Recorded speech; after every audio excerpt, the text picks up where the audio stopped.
Hey, I'm here with the latest noise. We're getting to do something cool. I'm at Ritchie's Music today in Rockaway, and we are going to capitalize on apparently all of this Red Hot Chili Peppers hype.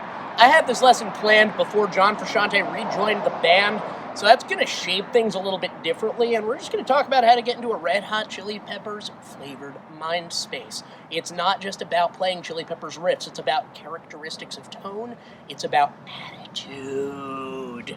It's about just making the best sound you can and feeling like your purest self. And it's about little musical mannerisms, too. You might have some musical habits you can pick up from the Chili Peppers. I steal from them constantly. And we're going to talk about it inside Ritchie's. Let's go look at some guitars.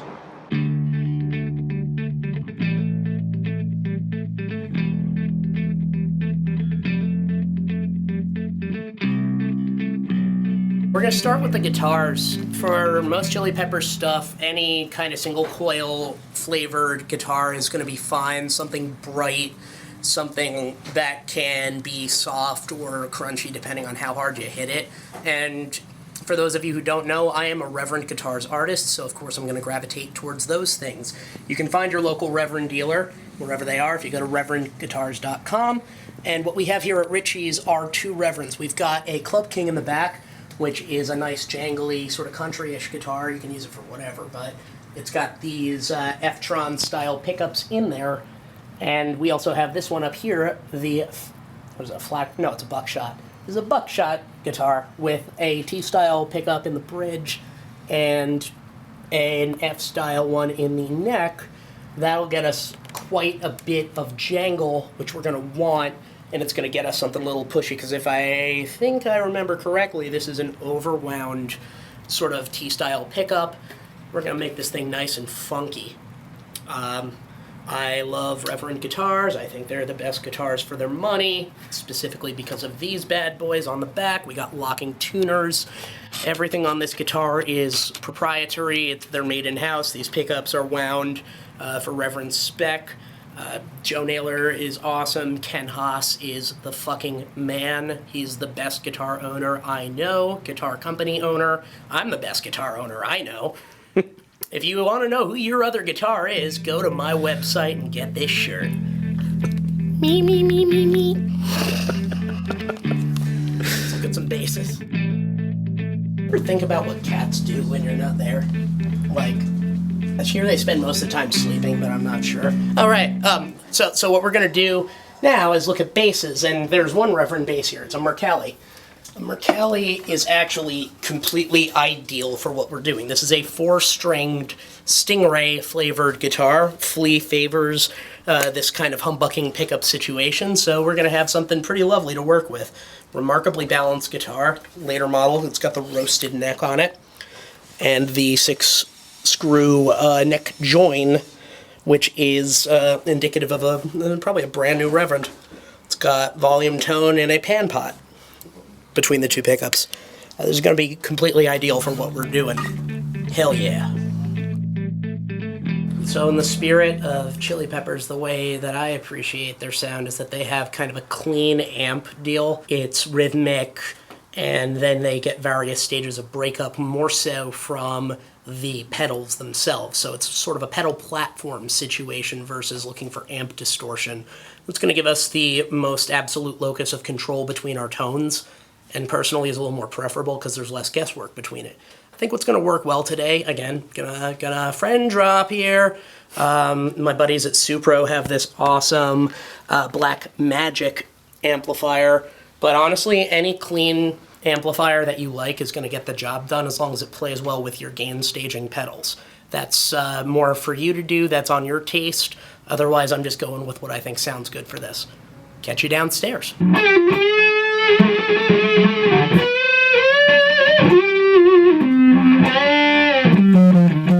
Alright, so we're downstairs. We've got everything together. I've got my guitar, I've got my bass, and I've got my effects. We've got all of this together so that I can show you the kinds of things that you can listen for in a Red Hot Chili Peppers song when throughout their canon.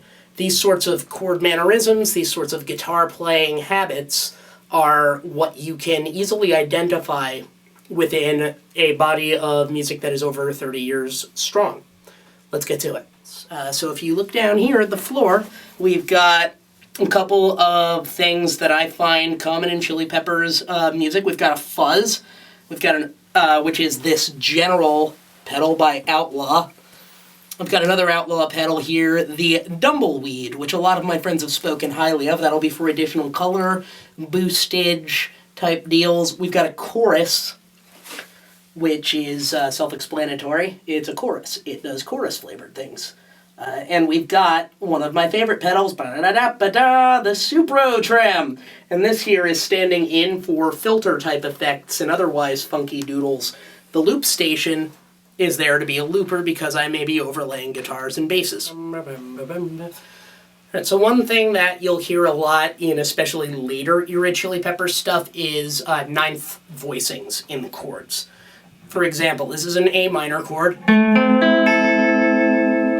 A minor with a 9. So an example I've got going right now, I've got the Dumbleweed and the Car Crush going right now, and this is basically just going between A minor, E minor, and D minor.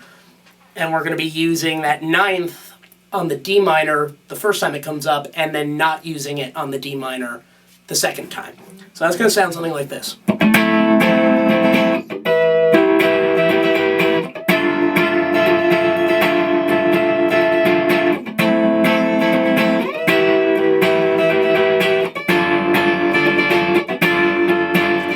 So another important part to me of a Chili Peppers song might be chord voicings that are just sort of dyads, just two notes.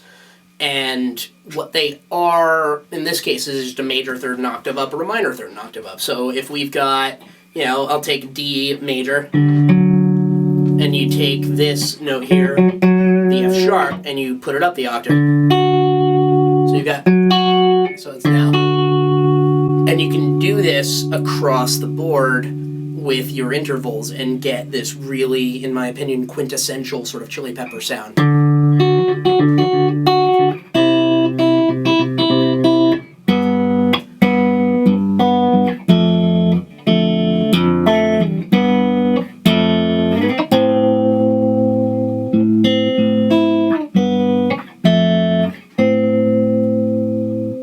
What did I start with?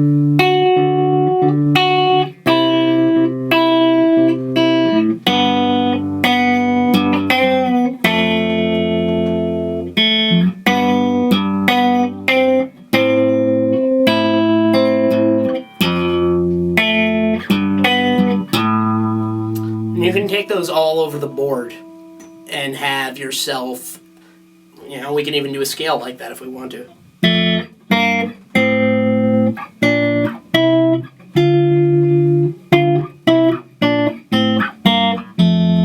Etc. And that's just a really easy way to add some motion to a riff and to get this really kind of bright and to me, very poppy sort of sound going. So there's something I call the rule of disco, and that is whenever you can get through a song by just playing one thing, you win disco. So what I've got here, I've got my looper, and I'm going to use the looper to try and do a couple of exercises here. So the first thing I'm going to do is just put down a guitar line, and we're going to use the bass to see the other parts of it.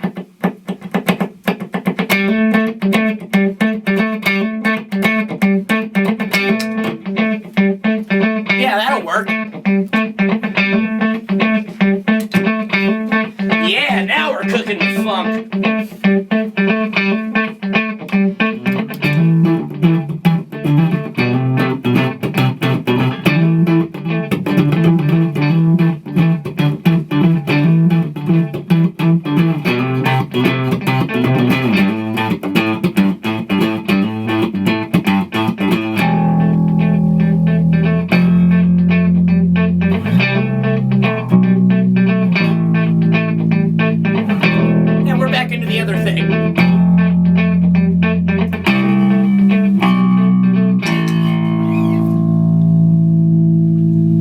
Well, thank thank you for joining me on this venture. I hope you've gleaned something from this about how to listen to Red Hot Chili Peppers songs, perhaps how to take what you like from them and put them into your own work.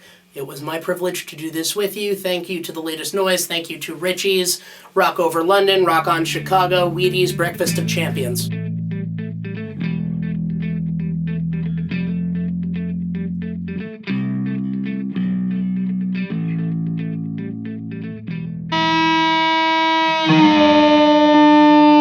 And you really want to make sure you take your time and just, oh, I'm playing lead guitar now. I am one with the universe. I am one with the froosh. I have all of the gain and all of the attention, and everyone loves me, and everyone knows why. That's how you should feel at any given time when you are playing that kind of solo. You have all of the gain, you have all of the attention, and all of the love. Use that love wisely.